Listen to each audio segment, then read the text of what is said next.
Hilux EGRS.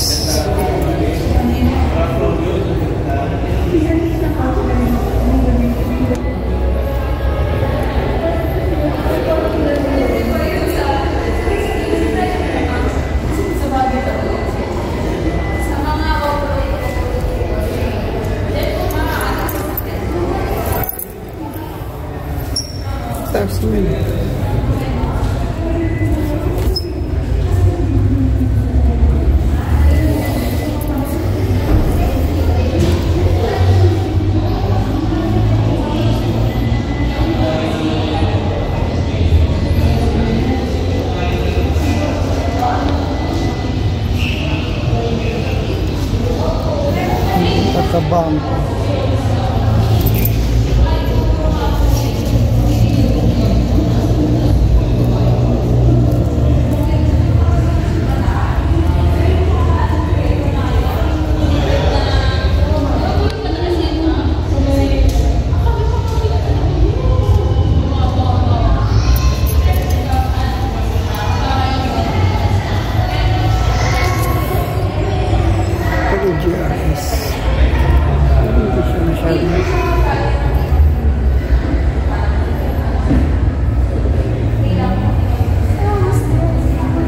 Siguro ito.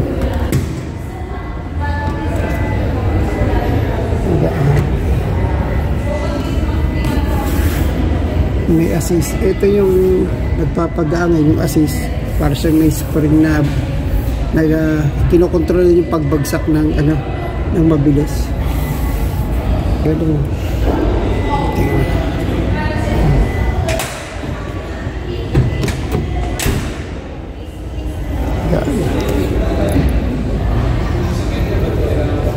Tumigyan yata.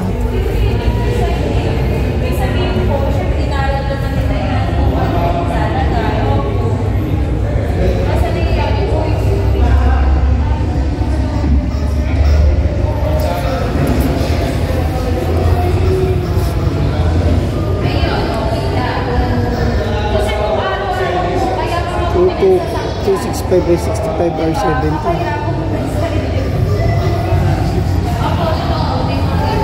Dalo.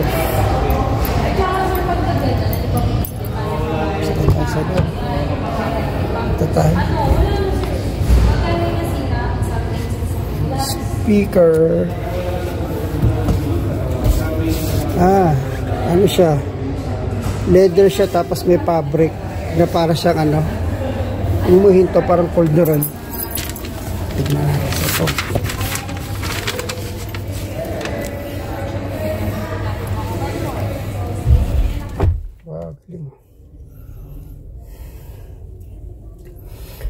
Meron siyang cruise control na ito. Isa setting yan . Tapos malaki na rin yung yung monitor niya. Tapos may GR. Tapos to, soft pad . Malambot. Ito kasi okay, siyempre engineering plastic. Yan. Yung shift knob niya may axe. Hindi siya hindi ko masabi kung leather to, pero siya, madulas na matigas. May konting lambot.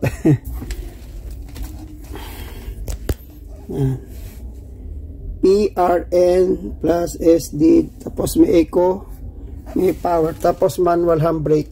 Syempre pang mga off-road talaga to . Tapos hindi may paddle shifter, plus minus. Yung loob hindi rin natin matapos. Push start buttons. Natin yung glove box nya. Yung glove box siya dahan-dahan bumababa. Tapos center armrest, center console, nilagyan ng coins or cellphone nyo, pwede nyo lagay din dito. Tapos meron siyang may tahi siya ng GR sa headrest. Yung gitna niya siya, fabric siya, tapos yung gilid niya ano, leatherette siguro to. I think hindi siya genuine leather. Tapos ito dito ano, wala siya yung tinatawag na yung ano, yung vanity mirror, since mga barako kasi no need, hindi na nila kailangan yan. Tapos meron siya ano, auto dimming. Ay gumana nung sa ano, camera ko. Ayan, meron siya pinipindot. Ayan, ano, pagkagabi at ano, nakakasilon yung nasa likod mo, nag-ano siya, nakokontrol niya. Ayan, pero dito meron naman sa mga pasero, meron siyang salamin. Pero sa driver side wala. Meron sa passenger. Grab handle. Mga sir, pasensya na, medyo madilim na po eh. Pero may end siya. Tapos yung likod niya, ayan yung likod po niya. Yung seatbelt po niya is red. And then may center console din po siya sa ano, armrest sa likod. May 3 headrest po siya. Tapos tignan po natin, sukatin po natin. Bali po ito ngayon. Seating ko po ito eh. Then powered din po yung kanyang seat ng driver. Meron po siyang pindutan po dito. Power siya. Yan, nausog siya. Pwede mo ring pero wala siyang ano, lumbar support. And tapos mataas din yung ano niya, yung dashboard niya. Mataas siya na medyo palusong. Tapos ito yung sensor niya para dun sa pagka ano, tawag doon, yung sa hinadadaan ka sa tunnel, yung headlight niya ano ko sang andar. Then tapos meron siyang speaker dito. Meron din sa kabila. Ito yung buttons po nung sa ano, sa aircon. Ayan, pakitignan nyo na lang po. Tapos ito yung sa 4x4 yung knob, yung H4 L4 H2 dito sa 4x4 na po yan. Tapos aircon vents nya. Ba't kaya lumiwanag? Sige, lipat naman po tayo sa likod.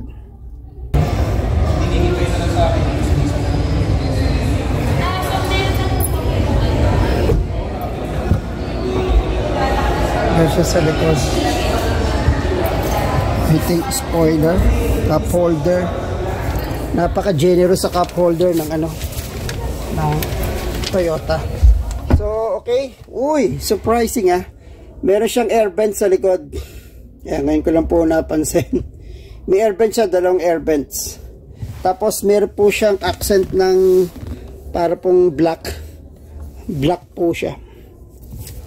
Tapos ito po yung seating ko po ito ah. Ang height ko po is 5'4" ang height ko. So medyo generous po siya. At saka po feeling ko parang mas malambot yung seat ng nasa likod. Ito po yung gap ko po ah. Ano po to ah, seating, ano po to, seating position. And then ito po ang aking distance. Ayan. And then yung opening naman po ng door, tignan nyo po. Ito malambot din po siya. Tapos may accent din ng para siyang black, gray and black. Ayan. Ito po chrome accent. Tapos may grab handle. Ayan. So, tignan po natin kung gaano po ka-tight yung kanyang spaces. Opening. Yan lang po yung opening niya pagka binuksan nyo ito. Actually, maluwag na rin. Pwede na. Tapos, may ano dito. May sabitan. Yung sa ano, meron kang pinamili, may hook siya. Tapos, meron din siyang pocket. Meron din yung sa ano, passenger side. Okay, tingnan po natin.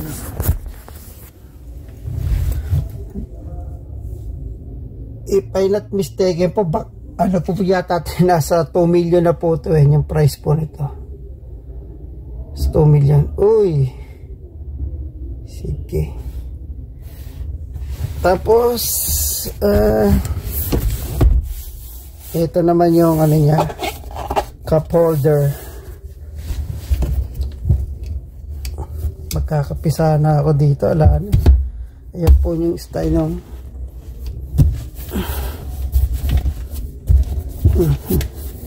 ayan. So okay, so ito may sabitan din po siya, baka po sabitan ng helmet to. Bahala na po kayo kung damit. Tapos black, tapos ito yung kanyang ilaw, tapos meron din siyang sun visor, glass, lagyan ng mga shades. Hulog na yan ako. Yan. Medyo dumidilim na po. Ay pa rin po. Ayan. Ang ganda talaga. Tapos may red accent siya dun sa taas ng steering wheel. Tapos ito din. Yung gitna, ano siya? Siya leatherette. Tapos to fabric. Same. Same na same lang po. Okay, lipat na po tayo. Ano lang po to, quick tour walk around. O sige, tignan po natin yung engine. Wait lang po. Ito meron siyang damper. Ito sensor sa aircon.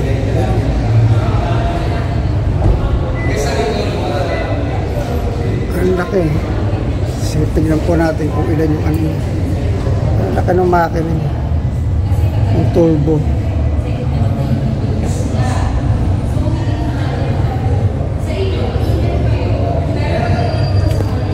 May damper siya.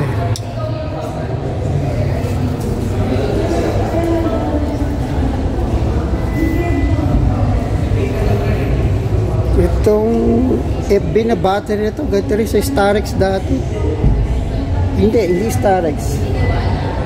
Sa Honda Civic. ABS. Very complicated na. Dapat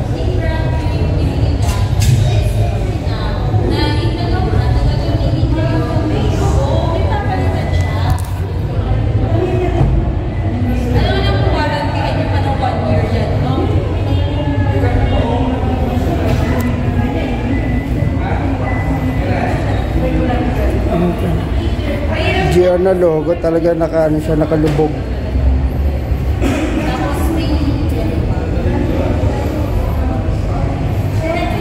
Okay guys, thank you very much. Ang po tayo. Yun na lang, tignan natin yung sa ano, sarado natin. Engine adjust is needed. Air condition. May damper. May sarado. Masarado na lang natin.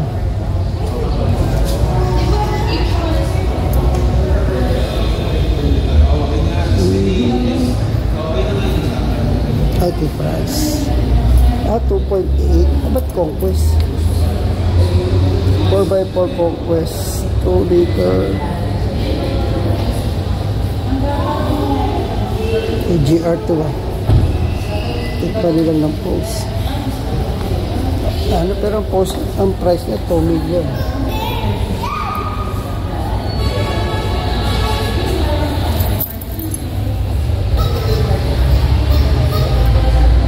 Shock niya upgraded na rin.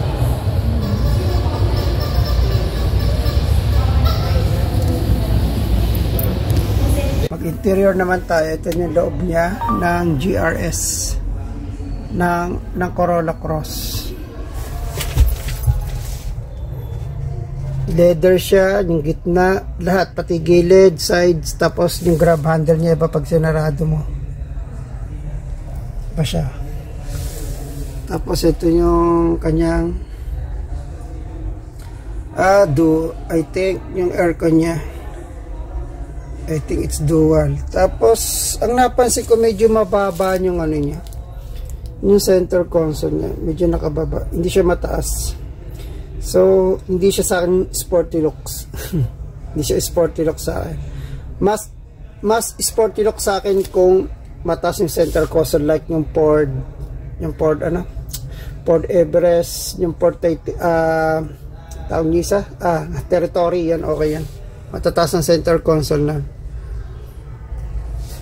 So, syempre Toyota, may kanya-kanya silang design. Pero yung loob nito, hindi ganun kasing luang ng ano.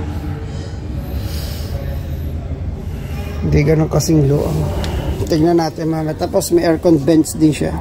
Tigisa na rin. Tingnan natin ito. Uy, sakto ah. May isa. Tingnan natin kung maihiga. Pwede pa pala. So, pwede pang ihiga yung ano, yung seating niya. Pero parang medyo yung pantignan niya po, yung pantay, sarado ko na po ito. So, yung normal po, ganito po. Ito, pagka naman, mag-incline pa kayo, ganito na ang pwesto niya. Ayan. So, ito, pwede pang i-adjust. Ayan, ganyan na po. At saka, mas maganda yung, ngayon, yung hakabo. Yung lower portion kasama na hindi yung gaya ng dati, medyo mataas siya, parang putol. Ito ngayon, may curve siya pababa. So, mas mas masarap sa ulo yung pantay niya. Okay siya. Thumbs up. Tapos meron siyang pocket pero wala siyang hook. Pero malalim yung pagkakadesign niya, tignan niya. Medyo pagal siya tapos bababa. So, yung knee ganun kalat. Maluwang naman. Pero meron siyang center tunnel. Mataas yung center tunnel niya. So yun, nasa gitna. Ano pakiramdam? Medyo hirap. Itaas natin yung headrest. Hirap. Mas comfortable siya kung kung apat lang. Tapos may camera na rin. Ayan sa harapan. Yan, may recorder. Pasensya na, madilim na po ako pag-vlog. Tapos, na rin siya. Dire-diretso niya salamin niya, walang cut. Hindi tulad nung sa Yaris Cross naman. Teka na, paano ba yung sa Yaris Cross? Parang may pa dito eh. Meron pa silang parang frame dito eh. Pero to, diretso na eh. Oo. Yung sa Yaris Cross namin, meron ditong para pang meron pang siguro I think may support pa, pero to alan eh. So dire-diretso talaga siya na para sa skyrock. Tsaka yung shape nito maganda sa headrest kung bibigyan niyo ng angulo. Kita tayo. Top holder, speaker. Ito tayo.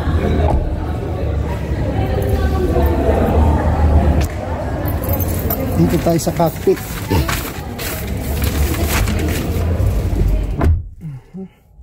So cockpit tayo.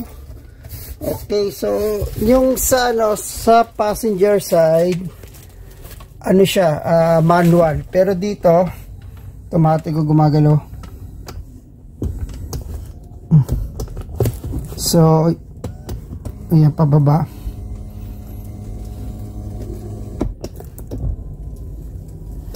So ito yung kanyang pang-control dito sa mirror, automatic. Siyempre lock and lock. Tapos auto trip dito nakalagay. Tapos steering wheel niya. Hindi, kung meron silang test drive nito, ma-judge mo kung bibili ka. Tapos ayan. So ito po binablog natin is GRS.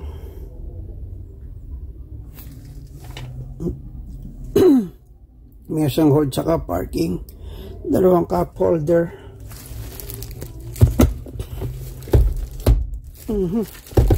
Merong saksakan pa dito. May 12 volts, 120 watts.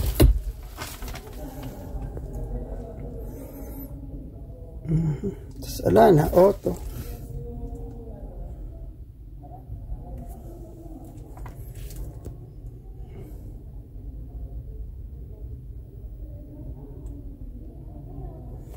Okay na. So, ito yung mga ano niya sa wiper, headlight. I think ito sa headlight. Ayan. Sadly, sa mga mahilig mag paddle shifter, wala siyang paddle shifter. Pero meron siyang wireless charger. Ayan. Tapos drive mode off, tsaka EV mode. Ang napansin ko sa EV mode ng Toyota, siya once na mabilis siya at tsaka mo binitawan yung pedal gas, siya, lumilipat siya ng EV. So, maganda rin siya kung nasa highway ka at medyo malapit ka na sa mga makakadikit mo. Yun, pwede mong gawin yun di ba? As alip na mag-brake ka, bitawan mo na lang yung pedal gas mo. Tapos, at the same time, yung EV mag-i-engage. Kahit anong bilis niya, kahit 120 pa yan, basta once na binitawan mo, kahit 50, kahit 30, at medyo charged na siya, parang may sarili siyang brain alam na niya gagawin niya At saka maganda nga pala dito, dun sa mga may blind spot, ito since yung ang laki ito, so parang diretso na siya. Pero yung syempre dito, ano ba tawag dito sa mga nakakaalam po, C pillar po ba to, A pillar, medyo mataba po siya. Pero pagka nandito ka naman sa kabilang side, ang laki so tagusan na yung dun sa kabilang side, yung maliit na salamin, may tawag po na quarter panel po ba yan? Yan, yung salamin na yan. Tapos dito medyo bulky, malaki rin yung niya, yung dashboard niya. Tapos yung monitor niya, ito yung likod. So mga gusto makakita, yan po yung likod niya. Tapos yung sensor, ayun, pagka napapasok ka sa tunnel, yung bilog na yan. Wala siyang auto dimming, pero meron siyang vanity mirror. Tapos may ilaw pa. Ayan. Pero dito tingnan natin, meron din. Social.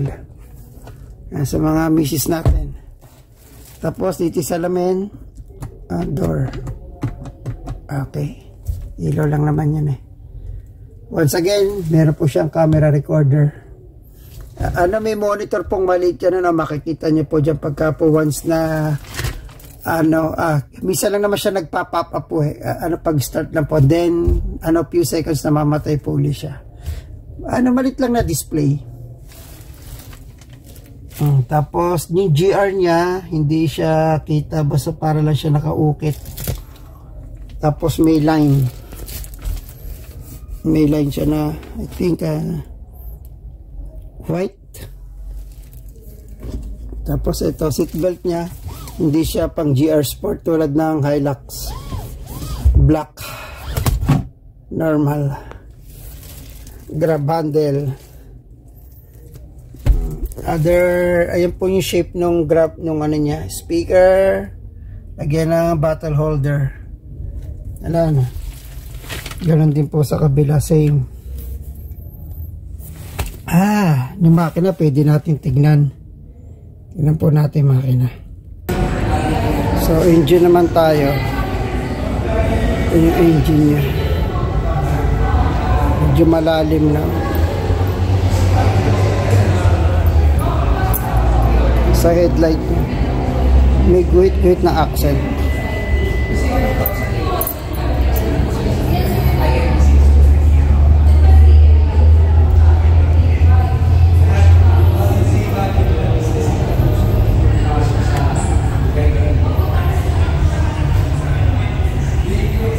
Inverter.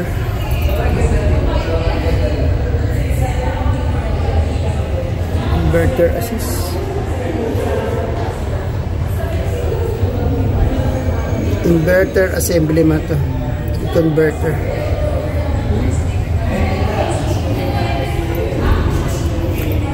Ano to? Normal battery. 20 ampere hour. 33 ampere hour.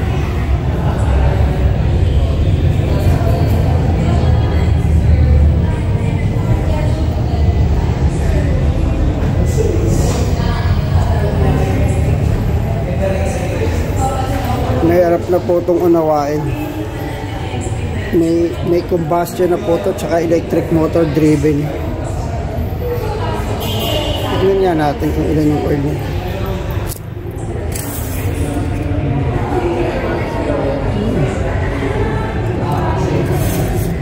Sobrang guhit talaga. Grounding. Tapos may cover din siya. Ang lalim mo.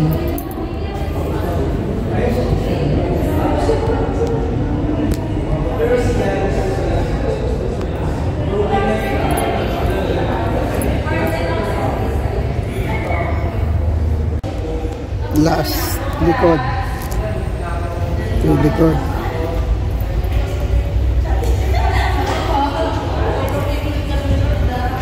Tapos may gulong siya, spare tire.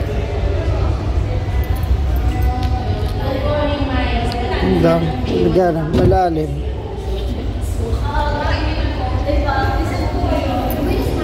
Tapos meron siya lalagyan.